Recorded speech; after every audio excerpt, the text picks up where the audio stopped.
오늘 설교의 제목을 레갑 자손의 신앙 전수와 축복이라고 하는 것으로 오늘 나누기를 원합니다. 한국 교회는 왜 술을 마시지 못하도록 할까요? 어떤 성도님들은 이렇게 묻습니다. 목사님, 성경 말씀 어디에 술 먹지 말라고 하는 말이 있습니까? 맞아요, 틀려요? 모르겠어요. 읽어본 적이 없어서. 성경 어디에도 술 먹지 말라라고 하는 말은 없습니다. 다만 술 취하지 말라라고 했죠. 자, 그러면 술 취하지 않게 마시면 되는 거 아닌가요? 여러분 어떻게 생각하세요? 술 취하지 않으면 되는 거 아니에요? 예수님도 마신 포도주였습니다. 즉 술이었죠. 그런데 왜 한국 교회는 술 마시지 말라라고 하는 것일까요? 오늘 본문에도 포도주를 마시지 않는 레갑 자손에 대한 말씀이 나옵니다. 14절에 보면 레갑의 아들 요나답이 그의 자손에게 포도주를 마시지 말라 한 그 명령은 시행되도다. 그들은 그 선조의 명령을 순종하여 오늘까지 마시지 아니하거늘 이라고 말씀합니다. 레갑의 아들 요나답의 후손들은 포도주를 마시지 않았습니다. 유대 사회에서 포도주를 마시지 않는다라는 것은 일상생활도 그렇고 사회생활에서도 많은 어려움을 초래합니다. 왜냐하면 유대인들에게는 포도주가 일상의 음료였기 때문입니다. 식사 자리에서나 잔치 자리에서나 언제나 포도주가 나왔습니다. 포도주를 마시지 않으면 이 인간관계가 어려운 거죠. 오죽하면 요한복음 2장에 가나안 혼인잔치에 포도주가 떨어졌다라고 하는 말을 들은 예수님께서 물로 포도주를 만드셨다라고 말씀합니다. 이처럼 포도주는 유대인들에게 뗄래야 뗄 수 없는 음료였습니다. 이런 사실을 다 알고 있던 레갑의 아들 요나답은 왜 자기의 자녀들과 후손들에게 영원히 포도주를 마시지 말라라고 명령했을까요? 포도주만이 마시지 말라라고 한 것이 아니라 또한 하지 말라라고 한 것들도 있습니다. 우리 예레미야 35장 7절 함께 읽겠습니다. 너희가 집도 짓지 말며 파종도 하지 말며 포도원을 소유하지도 말고 너희는 평생 동안 장막에 살아라. 그리하면 너희가 머물러 사는 땅에서 너희 생명이 길리라 하였으므로. 아멘. 집도 짓지 말고 장막에 살라라고 했습니다. 장막이란 한마디로 텐트입니다. 텐트에서 평생을 사는 거 쉽지 않습니다. 여러분들 혹시 캠핑 가서 텐트에서 자봤습니까? 어때요? 편하던가요? 하루는 즐겁죠. 하루는 즐겁습니다. 군대 갔다 온 남성분들, 군대에서 텐트라고 할 수 있는 막사에서 혹한기 훈련 뛰어보셨습니까? 그 막사에서 지내는 거 좋습니까? 잠깐이니까 혹한기 훈련 금방 지나가니까 견디는 것이지 평생을 그런 곳에서 살라라고 하면 못 살 겁니다. 그런데 레갑 자손들은 그 텐트에서 살았다라고 말합니다. 이것은 집을 짓지 않고 땅을 소유하지 않는 이동생활 목축업을 했다라고 하는 해석과 같은 것입니다. 늘 옮겨 다녀야 했던 자녀들은 아빠와 엄마에게 물었을 것입니다. 아빠, 우리도 집 짓고 살면 안 돼요? 텐트 생활 이제 지긋지긋해요. 우리는 왜 이렇게 불편하게 살아야 하는 거죠? 우리도 남들만큼만 살면 안 될까요? 너무 힘들어요. 라고 하는 이런 불평과 원망을 하는 것이지요. 이런 사실을 뻔히 알고 있음에도 불구하고 요나답은 집도 짓지 말고 땅도 갖지 말고 장막에 살라라고 한 것입니다. 이 요나답에 대한 이야기는 열왕기하 10장에 나옵니다. 그때는 아합의 아들 요람 왕이 다스리고 있었던 시대였습니다. 그 시대는 바알 숭배가 세상에 쩌들어 있었습니다. 하나님께서는 엘리사를 통하여서 예후라고 하는 사람에게 기름을 부었습니다. 이스라엘의 왕으로 세우려고 하신 것이죠. 기름 부음을 받았던 예후는 레갑의 아들 요나답과 함께 바알 숭배자들을 처단하였습니다. 아마도 이때 요나답이 자기의 자녀와 후손들에게 포도주를 금하고 땅을 소유하지 못하게 하는 명령을 내린 것이 아닌가라고 추측할 수가 있습니다. 자손들에게 이 바알 숭배를 근절시키려고 했던 것이죠. 바알은요, 농경의 신이었습니다. 한 해의 풍년을 기원하기 위해서 바알의 제사를 드렸습니다. 바알에게 제사를 드릴 때 빠지지 않는 것이 포도주였습니다. 그 제사에 참여한 자들이 포도주를 부어라 마셔라 흥청망청 술에 취해가지고 무엇을 했냐면 음란하고 더러운 죄악들을 그 제사의 때에 했다라는 것이죠. 오늘날도 보면 범죄와 죄악이 있는 곳에는 언제나 술이 있습니다. 술 먹다 싸우고 술 먹고 운전하고 술 먹다 눈이 맞고 술 먹고 사고 치는 것이죠. 지금으로부터 140년 전 언더우드 선교사님이 인천 제물포 항에 부활절 아침에 도착하였습니다. 당시 조선은 술과 도박과 첩질에 찌들어 있었던 나라였습니다. 희망이라고는 어디에서도 찾아볼 수가 없었지요. 이런 사회를 바꿔보자고 선교사님들이 술을 금지한 것입니다.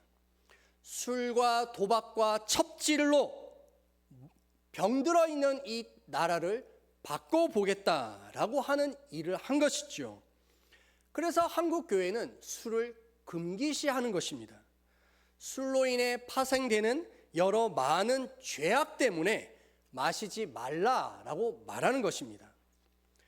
술을 금했을 뿐만이 아니라 사회 변혁을 교회가 주도했습니다. 마시고 없어지는 술값을 모아가지고 일본에게 빚을 갚자, 빚을 청산하자라고 하는 국채 보상 운동이 바로 교회들을 중심으로 해서 일어난 것입니다.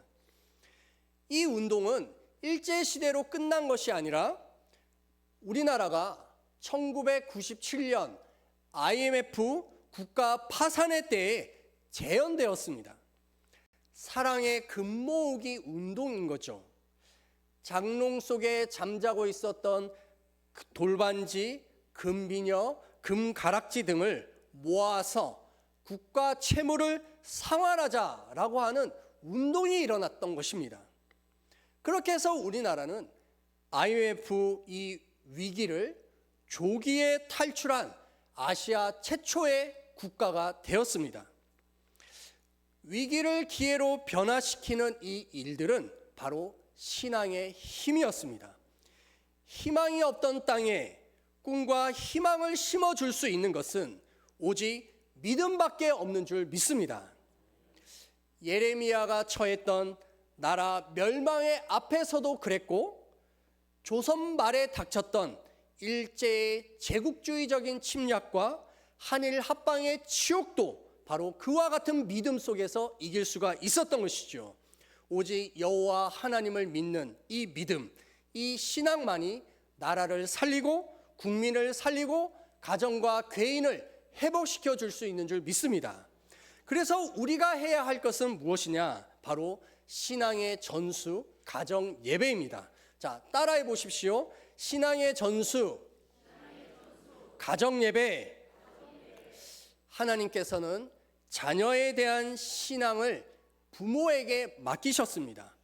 부모가 책임져야 한다라는 거지요. 우리 신명기 6장 6절과 7절 함께 읽겠습니다. 오늘 내가 내게 명하는 이 말씀을 너는 마음에 새기고 내 자녀에게 부지런히 가르치며 집에 앉았을 때에든지 길을 갈 때에든지 누워 있을 때에든지 일어날 때에든지 이 말씀을 강론할 것이며. 아멘.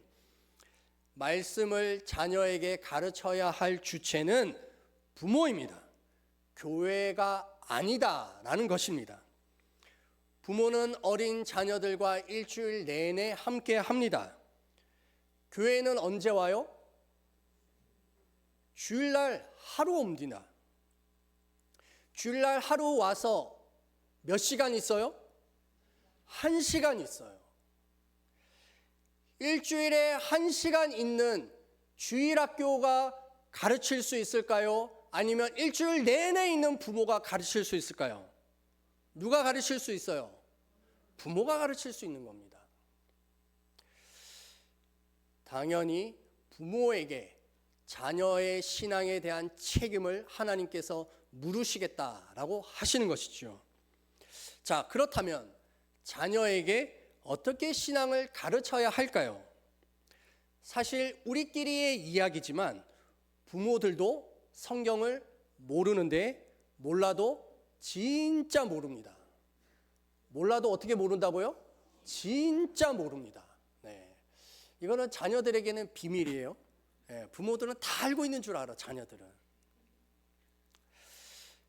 그래서 자녀들이 뭔가를 물어볼까 봐 두려워요. 왜? 모르니까. 그래서 자녀들에게 신앙 교육을 못 시키는 걸까요? 그건 아니지요. 그래서 뭘 드려라? 가정 예배를 드려라라는 겁니다. 가정 예배를 드리라라고 하니까 부모들이 겁부터 먹습니다. 마치 목사님처럼 설교해야 되는 거 아닌가라는 생각이지요. 그렇지 않습니다. 가정 예배는 짧으면 10분에서 15분 정도 드리는 것입니다. 물론 말씀 나눔 시간에 자녀들의 이야기가 길어지면 예배 시간이 길어질 수는 있습니다. 하지만 보통은 짧게 드립니다. 가정 예배 드리는 것 때문에 자녀들과 싸워서는 안 됩니다. 미리미리 가정 예배를 드린다고 자녀들에게 마음에 준비할 수 있는 시간을 줘야 하는 것입니다. 또한 예배 태도를 지적해서는 안 됩니다. 물론 예배의 자세를 가르치기는 해야 하지요. 하지만 그것 때문에 마음이 상해서 예배 안 드려! 라고 하는 일이 일어나서는 안 된다라는 것이지요. 여러분들 교회 들어올 때 이 주보를 받았을 것입니다. 어떤 성도들은 예배가 끝나면 주보를 반납해요. 주보는 반납하라고 있는 것이 아니라 뭐 하라고 있는 거예요? 가져가는 겁니다. 여러분들 주보에 보면 주간 가정 예배라고 하는 것이 있어요. 주보 안 받으신 분들은 회개하십시오. 회개하시고 주보를 다 가지십시오. 주보에 보면 지금 오늘 제가 설교하고 있는 이 설교의 내용이 요약되어 있어요. 그리고 집에서 가정 예배를 드릴 수 있도록 다 이렇게 나와 있습니다.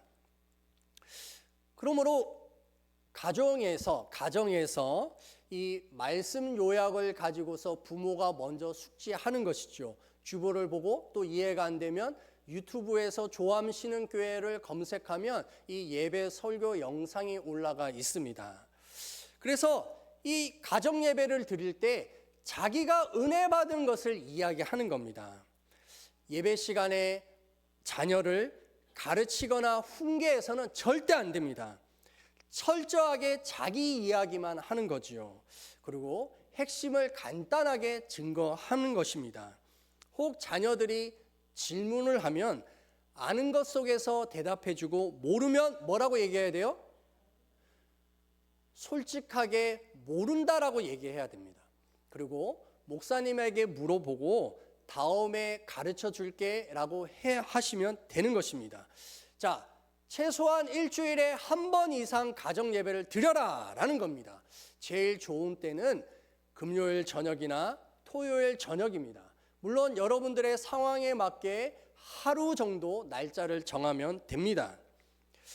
가정 예배를 드리면 자녀들의 생각과 또 어떤 마음을 가지고 있는지를 알 수가 있습니다.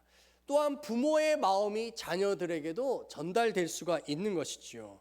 혹시 아직 말하는 것이 또 어려운 어린 자녀가 있는 가정들은 고린도전서 13장을 반복해서 가정 예배 때마다 읽어 주십시오.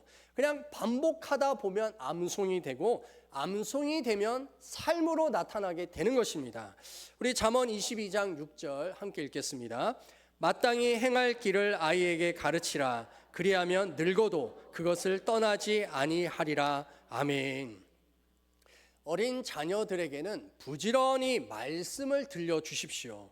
말씀을 노출시켜야 되는 것이다 라는 겁니다. 두뇌 개발시키겠다고 학습지 공부시키고 유튜브 보여주지 마시고 계속해서 성경을 반복하여 들을 수 있도록 하는 것입니다. 말씀을 반복하여 듣다 보면 그 말씀이 지혜롭게 하고 또한 지식을 전달시켜 주는 것이죠. 혹시 자녀가 출가한 가정이 있다면 그 자녀들에게 카톡이나 문자로 자기가 은혜 받은 것을 꾸준히 계속해서 보내십시오. 그러다 보면 자녀들이 마치 가랑비에 옷 젖듯이 하나님에 대한 말씀을 접하게 되는 것입니다. 혹시 혼자 계신 성도님들은 목장 예배에 꼭 참석하십시오. 특히 남자 성도님들도 목장 예배에 나가십시오. 말씀 묵상을 통하여서 영혼이 치유와 회복이 일어나게 되는 것입니다. 믿음의 공동체와 함께 해야 신앙이 건강하고 거룩하게 자랄 수 있는 것입니다. 기원전 586년에 이스라엘은 망하였습니다. 나라를 잃어버렸던 유대인들은 전 세계를 떠돌아다녔습니다. 바로 디아스포라, 흩어진 민족이었죠. 하지만 1948년 5월 14일에 지금의 이스라엘이라고 하는 나라로 재건되었습니다. 대략 2500년 만에 사라진 국가가 바로 이스라엘이라고 하는 나라로 나타난 것이죠.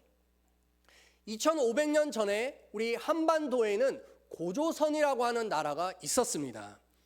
이 나라는요, 만주와 요동벌판 또 요동반도, 산둥반도 연변을 다스렸던 광활한 땅을 갖고 있었던 나라였습니다. 이 고조선이 우리나라 땅이니까 중국에게 우리에게 반환해 달라라고 하면 중국은 뭐라고 할까요? 콧방귀도 안 낄 겁니다. 야, 2500년 전에 니네 땅 달라고? 야, 말도 안 되는 소리 하지 마. 그랬을 것입니다. 그런데요, 이스라엘은 해냈습니다. 진작에 없어져야 할 유대 민족이었습니다. 이 민족이 어떻게 2500년이라고 하는 세월을 지켜내고 국가로 건설할 수가 있었을까요? 그것은 바로 십계명의 제4계명 안식일을 지켰기 때문입니다. 유대인들은요, 안식일이 시작하는 금요일 저녁에 온 가족이 다 모여서 저녁 식사를 합니다. 식사를 마친 후에 가정 예배를 드리지요. 하나님의 말씀을 읽고 기도합니다. 자녀를 위해서 부모가 축복 기도를 해줍니다. 이 시간 속에서 자녀들이 부모에게 궁금한 것이 있으면 부모에게 묻습니다. 바로 이 과정들을 통하여서 자녀와 부모의 마음이 서로 소통하고 서로를 이해하고 서로를 깊이 사랑할 수 있는 이 마음이 생기는 것이죠. 그래서 자녀들의 마음속에 이 가정 예배를 통하여서 부모에 대한 공경과 사랑의 마음이 더욱 싹트게 되는 것입니다. 십계명의 제5계명은 부모 공경인데 이것은 제4계명 안식일 계명 다음에 나오는 이유가 바로 이와 같은 것입니다. 우리 출애굽기 20장 12절 함께 읽겠습니다. 내 부모를 공경하라. 그리하면 내 하나님 여호와가 내게 준 땅에서 내 생명이 길리라. 에베소서 6장 2절 3절입니다. 내 아버지와 어머니를 공경하라. 이것은 약속이 있는 첫 계명이니 이로써 내가 잘되고 땅에서 장수하리라. 아멘. 육신의 부모 공경은 하늘 아버지 하나님을 경외하는 시간들을 통하여서 바로 자라나게 되는 것입니다. 부모의 신앙이 자녀에게 전수되는 것을 통하여서 바로 자녀들의 삶이 이와 같이 변화되는 것이지요. 진짜 부모 공경은요, 신앙생활을 잘하는 것입니다. 세상에서 아무리 잘 나가고 돈 많이 벌어도 신앙이 없으면 그 인생은 꽝입니다. 결국 지옥 자식 되는 것입니다. 하지만 믿음으로 살아가는 자녀들은 인생에 그 어떤 고난과 고통이 온다 할지라도 부모는 별로 걱정하지 않습니다. 왜요? 그 자녀가 믿고 있는 그 신앙이 하나님께서 지키시고 보호하실 것인 것을 알고 있기 때문인 것이죠. 결국 그 믿음을 갖고 있는 자녀는 먼 훗날 천국에서 부모를 만나게 될 줄 믿습니다. 그래서 오늘 하나님께서 이와 같이 말씀하십니다. 예레미야 35장 19절 우리 함께 읽겠습니다. 그러므로 만군의 여호와 이스라엘의 하나님께서 이와 같이 말씀하시니라. 레갑의 아들 요나답에게서 내 앞에 설 사람이 영원히 끊어지지 아니하리라 하시니라. 아멘. 내 앞에 설 사람이란 하나님과 함께하는 사람이다라는 것이죠. 하나님과 함께하는 것이 진정한 복이 되는 줄 믿습니다. 그래서 시편 23편에서는 사망의 음침한 골짜기를 다닌다 할지라도 내가 해를 두려워하지 않을 것은 주께서 나와 함께 하심이라 라고 고백하는 것입니다. 하나님께서는 타락한 이스라엘 백성들을 향하여서 레갑의 자손을 봐라 라고 말씀하시는 것입니다. 선조의 명령 앞에 250년을 그 후손들은 지켜왔습니다. 하물며 하나님의 명령 앞에 너희들도 지켜야 하지 않겠느냐라고 말씀하시는 것이지요. 하나님께서 말씀하십니다. 각기 악한 길에서 돌이켜 행위를 고치고 다른 신을 따라 섬기지 말라 명령하십니다. 망한 나라 조선에 복음이 들어온 지 2025년 딱 140년이 되었습니다. 이 망한 나라는 일제시대를 이겼고 한국 전쟁을 극복한 선진국입니다. 그러나 2025년 대한민국에게는 절망밖에 없습니다. 인구 절벽의 시대가 있고 지방 소멸은 이미 시작하고 있습니다. 진보와 보수 양 갈래로 갈라져서 극단적으로 싸우고 있는 이 나라, 이 민족입니다. 교회도 마찬가지입니다. 교회를 보면 10대의 자녀들은 부모의 강요에 의해서 겨우 교회나 다니고 있습니다. 교회의 마당만 밟는 수준인 것이죠. 또한 20대 청년들은 교회를 떠나갑니다. 30대는요, 결혼과 출산으로 정신이 없기 때문에 교회에는 관심이 없습니다. 40대는 자기의 인생 준비하는 것 때문에 정신이 빠져 있기 때문에 교회에 나오지도 않는 이런 세대가 되었다라는 것이죠. 이제는 변해야 합니다. 오직 하나님만이 이 나라를 살릴 수 있는 줄 믿습니다. 오직 복음만이 이 땅을 고칠 수가 있습니다. 이를 위해서 부모 세대가 다음 세대에게 신앙을 전수해 줘야 하는 것이죠. 유대인들이 안식일을 지켰으나 사실은 안식일이 유대인을 지켰다라고 하는 말이 있습니다. 이 말처럼 가정 예배를 지키는 가정마다 그 가정이 살아나고 치유되고 회복될 줄 믿습니다. 부모의 신앙이 자녀에게도 전수되어야 하는 것이죠. 하나님을 만난 그 사람, 예수 그리스도를 인격적으로 경험한 그 사람은 결코 망할 인생이 되지 않습니다. 이 악하고 더러운 이 세상 속에, 세상의 문화 속에 바알 숭배와 같이 음란하고 악한 것이 쩌들어 있는 이 대한민국의 이 땅 속에서 자신을 더럽히지 않는, 세상의 포도주에 취하지 않고 믿음으로 눈물을 씹는 이들을 하나님께서 부르고 계시는 것입니다. 십자가를 짊어지고 골고다 언덕을 올라가는 예수님께서 울며 쫓아오고 있는 사람들에게 너희들은 나를 위하여 울지 말고 너희와 너희의 자녀들을 위하여 울라라고 말씀하셨습니다. 사랑하는 성도 여러분들, 여러분들의 자녀가 믿음이 있습니까?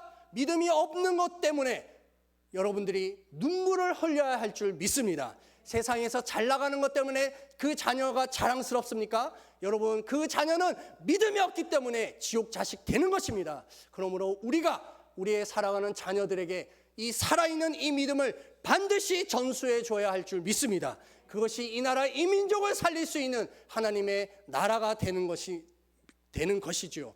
오늘 이 시간 하나님 앞에 그렇게 기도하며 나아갈 수 있게 되기를 축복합니다. 우리 자리에서 일어납시다. 우리가 서로를 축복합시다. 가정예배로 신앙을 전수합시다. 이렇게 서로 축복해 주세요. 가정예배로 신앙을 전수합시다. 가정예배를 드릴 수 있게 되기를 축복합니다. 또한 우리 하나님 앞에 고백합시다. 하나님 사랑합니다. 하나님 사랑합니다. 우리 이 시간 우리 오늘 눈물로라고 하는 찬양을 드리고 결단의 기도를 합시다. 너희와 너희 자녀를 위하여 울라라고 말씀하신 것처럼 주여 우리의 자녀들을 위하여 눈물을 흘리게 하여 주셔서 눈물이 떨어지는 곳마다 하나님의 복음의 씨앗이 자라나서 꽃이 피고 열매 맺어서 우리의 가족, 우리의 자녀, 이 나라 이 민족이 살아날 수 있게 달라고 기도할 수 있기를 축복합니다. 함께 찬양합니다.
청하며 기도하겠습니다. 주여, 하나님 아버지, 레갑의 아들 요나답은 자신의 자녀들이, 후손들이 포도주를 먹지 말고 땅을 사지 말고 집을 건축하지 말고 이동하며 살라라고 말하였습니다. 바알 숭배로 쩌들어 있었던 그 사회 속에 포도주로 흥청망청 술 마시고 방탕한 삶을 살았던 그 시대 속에서 너희를 거룩하라. 너희를 거룩하며 나를 섬기는 자들이 되어라라고 말하였습니다. 오 주여, 이 시대가 악합니다. 이 시대가 술에 젖들어 있고 악하고 음란하고 더러운 죄악 가운데 있는 땅입니다. 하나님, 대한민국 2025년을 살아가고 있는 이 땅에 희망이라고는 찾아볼 수가 없습니다. 오 주여, 나라 멸망, 국가 소멸, 인구 소멸, 지방 소멸을 이야기하고 있는 이 시대에 교회마저도 젊은이들이 사라져가고 있고 저 아이들이 사라져가고 있는 이 교회를 바라봅니다. 오 주여, 우리에게 자녀를 맡기시고 자녀의 신앙을 부모가 책임져라 말씀하셨습니다. 주여, 우리의 자녀들의 신앙을 부모가 책임지게 하여 주시옵소서. 너의 자녀가 지옥으로 가고 있는데 너는 가만히 있느냐? 너의 자녀가 지옥 불덩어리에 들어가고 있는데 너는 무엇하고 있느냐? 우리 부모에게 주님이 말씀하십니다.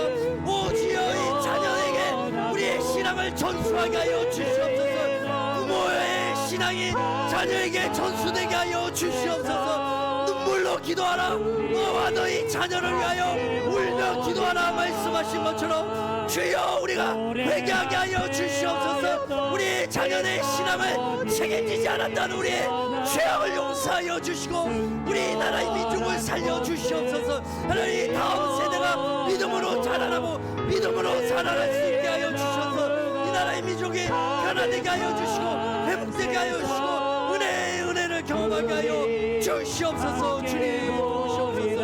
아멘. 할렐루야. 하나님, 너의 자녀를 내가 너의 부모에게 맡긴다. 너의 자녀의 신앙은 부모인 너가 책임져라. 너의 자녀의 그 영혼의 생명은 너에게 묻겠다. 주님 말씀하십니다.